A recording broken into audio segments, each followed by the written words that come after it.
Hi, this is Harvey McKay. I'm putting together a track today for Sonic Academy. So I'm just going to get started. One of the first things I'm going to show you is the kind of just some treatment I would do on a kick drum.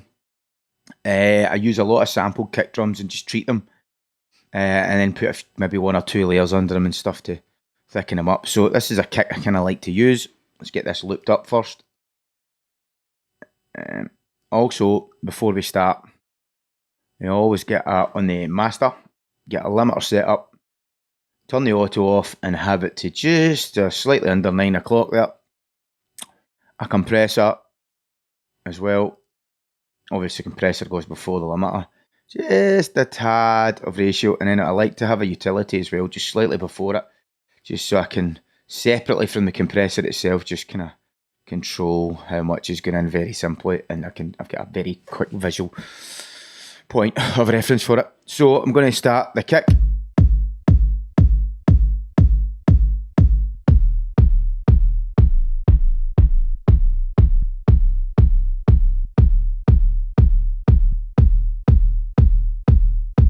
That's got quite a nice resonance to it, quite a nice punch, but quite a nice bottom end. I tend to find when you move up and down the pitches on kick drums and a lot of samples, you find nicer frequencies. Sometimes in high ends, when you do that, you lose the quality of the high ends. So if you're changing some hi-hats and stuff, you might be able to get some really thick, more MIDI sounds, but you'll have to make up and maybe on another hi-hat or another sort of synthesized high-end noise of what you lose on that, because when you pitch down the high ends, you do kind of, unless there's something else in the track to balance it out, you do lose it. But on bass samples and kick drums and stuff, it works fantastic. So that sounds pretty good. So next up, I'm going to load on a wee bit of overdrive. I'm going to play about with that.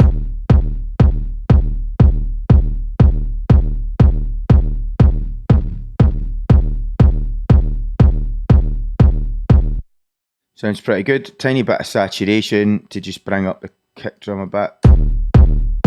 I find the saturation plugins, saturated over any destruction plugins, the ones that are built in, I tend to find they're good at really thickening up and loudening up the kick without it getting too hot at the end by the time it reaches the master. So yeah, I mean, lots of people sometimes EQ their kicks, and I think you should really pick a kick that has the frequencies in it that you like from the beginning. Why make things harder for you, you know? Yeah, I find as I say, the destruction products, they'll bring up the overall noise and thicken it up without it being too hot by the time it gets to the end. And they don't always need to sound as so kind of destructed, you know, and kind of rough. You can use them very subtly and tweak them to get them to bring the volume up without them sounding like really destructed kind of sounds. So I think that should sound. Let's just check where we're at the master here.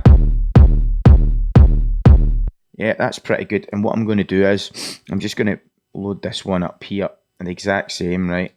I'm going to put it the way it was. And then we can flip the two of them and you can hear where it's been and where it's going to.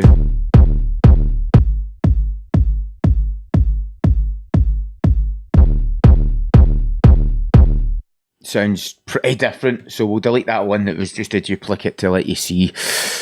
Right, next up, I will probably load up the kick too. I've got the high end sorted and the kind of high to mid on there, so I'm looking for a nice subby kick here.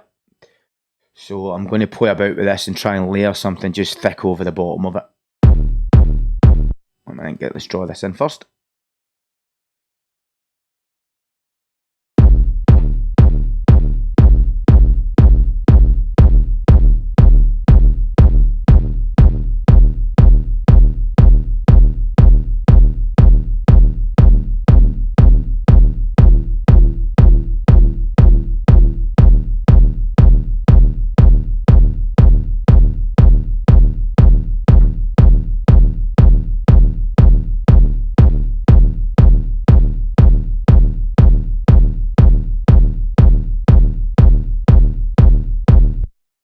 Yeah, no, that sounds pretty good.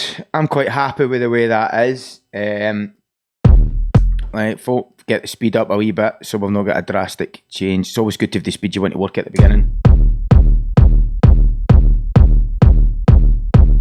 Pretty nice bass kick, basic sort of kick setup to start, but it sounds pretty effective. Next up, I'm going to be doing some kind of bottom end rumbles and a nice kind of energetic hi-hat just to get the foundations of the energy of the track set, and then we can start layering stuff on top of it. So we'll be doing that next. Thanks everybody for watching, commenting and indeed liking. We really do appreciate all the support we get here on our Sonic Academy YouTube channel. So if you found this video super useful, please, we'd love you to hit the subscribe button. We update the YouTube channel every week with new content. And if you want to watch some more relevant content, just click on the videos beside me.